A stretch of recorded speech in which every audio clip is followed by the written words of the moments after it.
Hi, it's Friday the 7th of August 2026 and welcome to this week's My Thoughts vlog. Now, it's a bit quiet at the moment because obviously Parliament's in recess.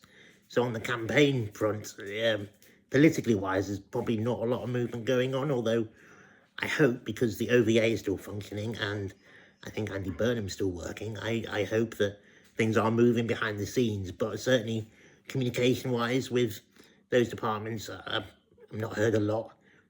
So we just got to wait for September for, things to really ramp up again, hopefully.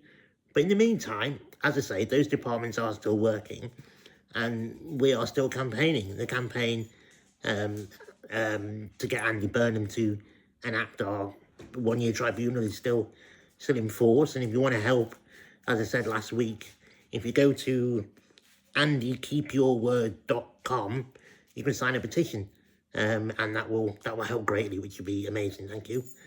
And so, because there's not a lot happening, I thought I'd just take a moment to have a chat about, I suppose, what's been, hello Suki, kind of on my mind this year quite a lot, and it's to do with my health, and I will link it directly back to the campaign and the nuclear test veteran issue.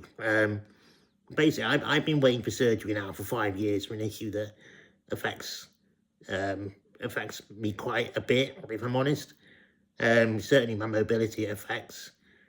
It certainly affects my, well, I'm a bit embarrassed about it, don't like it, and it has been painful at times. As I say, I've been waiting for 5 years, and this year I'm on my 4th date for surgery. First date, I actually made it into an ambulance, transport ambulance, got 3/4 of the way to the hospital and was told to turn around at me and cancelled. Second time, I got to the hospital, 7 in the morning job, and then waited for hours and hours and hours in a room, only be told at the last minute, it's been cancelled. And then the recent one, 28th of July, I got a phone call the day before to say, it's been cancelled. And the latest date I've got is soon, like in a couple of weeks. But that has been really stressful, because, and I know it's daft, and this is my fear, because obviously it's my thoughts, basically, this vlog. I've had quite a few surgeries before, but none since I was about 11 or 12. But I've been in hospital a lot since. And I suppose the two really big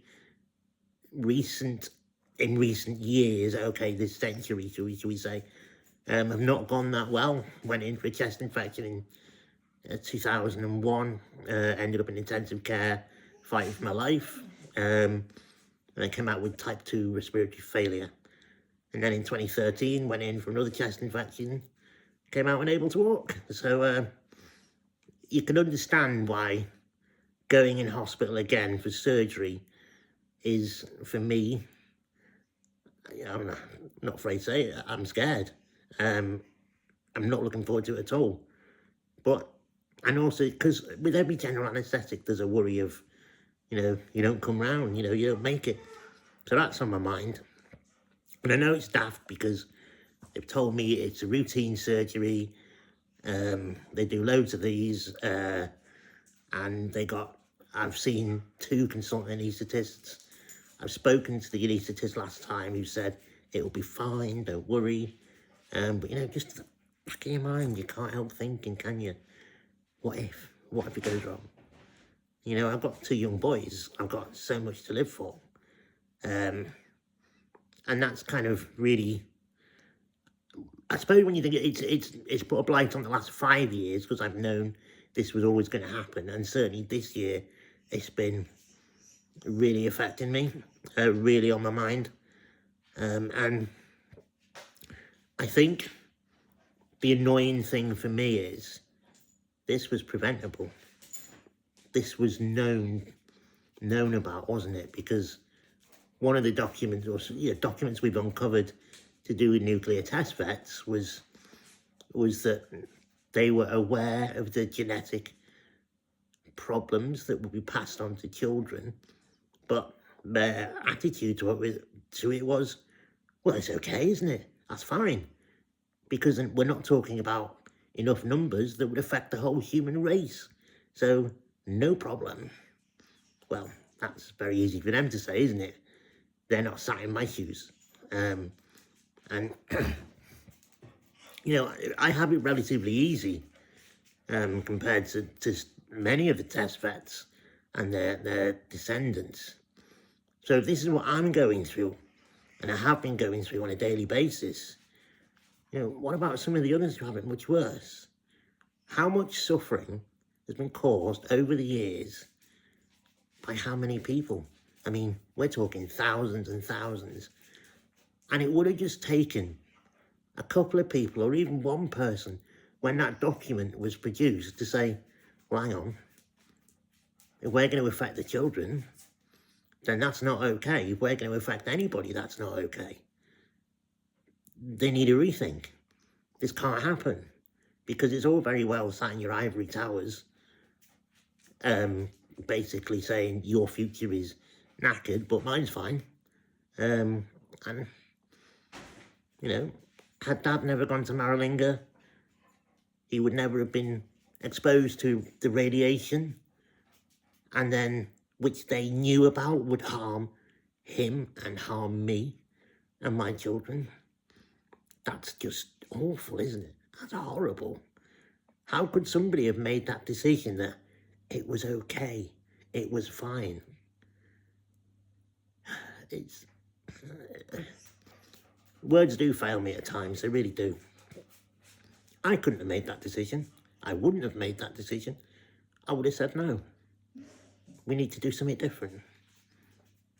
And like I say, that is, I think, also forgotten by those people that we have in power now, the senior civil servants, the MOD, ministers. I'm hoping not the Prime Minister. I hope he actually knows, understands. But certainly the MOD has put reputational damage over the feelings and the lives of people like me and my dad and all the other descendants and all the other veterans. But as long as they're okay, that's okay, isn't it? As long as they're fine, they go home at night, don't have any of these worries. This is what we live with, and this is what they don't live with. Well, they can retire and go and live a life in the sun, do whatever they want on their big fat pensions, and leave the rest of us here, still suffering, still worrying about our future. And that's the society that we are happy to accept, is it? No. So, sign that petition. Let's get this done. And let's hope that Andy is as good as I think he is, and actually brings about a resolution, because what I want more than anything is for the health outcomes of the future generations and my own sons to be far better than mine. I don't want them to be lying awake at night worrying about their children, because that's what current descendants do, that's what veterans do. They lie awake worrying about the health of and the effects of the nuclear service on their families. I don't want my boys to go through that. I don't want my boys to have any health issues that cause them this anxiety and trauma, because that's not what you want for your kids, is it? And this is something that we can do something about. We can get research done. We can get genetic testing so that we all know what's going on with ourselves. And I think that's what we should do. I think every veteran, every descendant should be entitled to full genetic testing, so at least we know. And we know it may be that a lot of descendants are fine and they can They're going to have kids safe in the knowledge that they have as good a health outcomes as any other member of society. But for those who don't, information is power. And I think they need it. And then I think we need to gear up the NHS to deal with us. Like I say, I just want the health outcomes of the next generation to be better than the ones we have now. So, that was it really. So, here's hoping. Here's hoping it happens. But like I say, signing that petition will help. So, the weather is it's sunny but overcast, so hopefully we'll have a good weekend.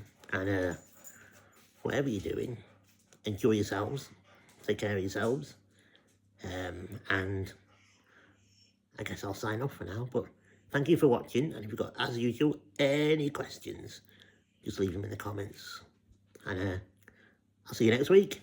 So, bye for now. Bye-bye.